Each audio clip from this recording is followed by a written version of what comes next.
নমস্কার বন্ধুরা, আমি অদিতা। আমার রান্নাঘরের চ্যানেলে আপনাদের সবাইকে স্বাগত জানাই। আজকে আমি বানাবো রুটি চিলি। এটা বানাবার জন্য ফোড়নে দেওয়ার জন্য আমরা কারি পাতা, রসুন, আদা কুচি নিয়ে নিয়েছি। এখানে ক্যাপসিকাম, টমেটো আর পেঁয়াজগুলো এভাবে আমরা কেটে নিয়েছি। কড়াইটা গরম হয়ে গেছে, তাই প্রথমে তেলটা দিয়ে নেব। এবার রুটিটা তেলটাতে ভেজে নেব।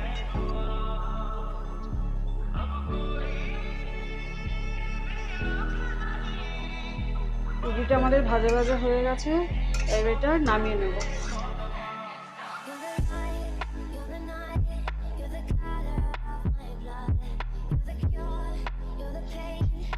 এবার আমি কড়াইতে তেল দিয়ে নিলাম। এবার আমরা সর্ষে দিয়ে দেব।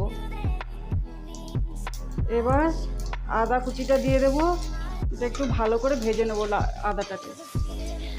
এবার আমরা রসুন কুচি,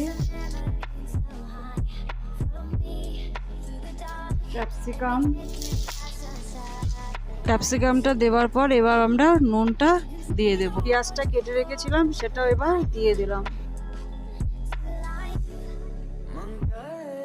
পেঁয়াজটা আর ক্যাপসিকামটা ভাজা ভাজা হয়ে যাওয়ার পর এবার আমরা টমেটো কুচিটাও দিয়ে দিলাম।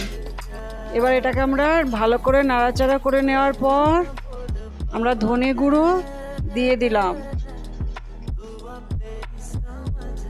তারপর আমরা সামান্য পরিমাণে লাল লঙ্কার গুঁড়ো এখানে ব্যবহার করব। তারপর এটাকে আমরা নাড়াচাড়া করে নেওয়ার পর একটু জল দিয়ে দেব, যাতে আমাদের এগুলো সেদ্ধ সেদ্ধ হয়ে আসে। এবার আমরা আরেকটু নুন দিয়ে নেব।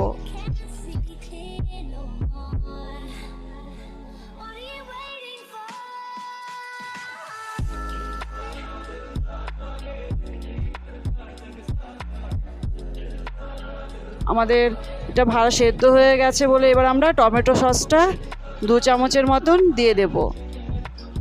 আর 1 চামচের মতন আমরা এখানে সয়া সস দিয়ে নিলাম। এখন বন্ধুরা, আমাদের এখানে একটা কি সুন্দর কালার এসেছে। এবার ভালো করে আরও নাড়াচাড়া করে নেব। আমরা করে নেওয়ার পর আমরা এখানে দেব এবার 2 চামচের মতন চিলি সস। এবার আমরা চিলি সসটাকে ভালো করে মিলিয়ে নেব এর সাথে। ভালোভাবে নাড়াচাড়া করে নেওয়ার পর আমরা যে রুটিটা ভেজে রেখেছিলাম সেটা দিয়ে দেব। দিয়ে দেওয়ার পর আমরা এই ভালো করে মিশিয়ে নেব মশলাগুলোর সাথে। গোলমরিচ গুঁড়ো দিয়ে দেব 1 চামচ। আরও ভালো করে নাড়াচাড়া করে নিলাম আমরা। এখানে আমরা 1 চামচের মতন বাটার দিয়ে দিলাম। বন্ধুরা দেখুন কি সুন্দর একটা কালার এসেছে। আর আমার ব্রেড চিলিটা প্রায় রেডি হয়ে গেছে।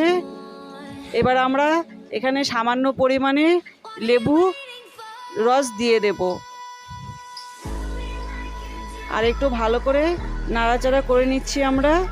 বন্ধুরা অবশ্যই আপনারা বাড়িতে এভাবে রুটি চিলিটা করবেন এবং কমেন্টসে আমাকে জানাবেন কেমন হয়েছে। আপনারা অবশ্যই বানাবেন, খেতে খুবই ভালো লাগে এভাবে ব্রেড চিলিটা। এবার আমরা প্লেটে এটাকে নামিয়ে নেব। দেখুন বন্ধুরা, আমার ব্রেড চিলিটা হয়ে গেছে এবং প্লেটে নামিয়ে নেওয়ার পর কি সুন্দর একটা লাগছে।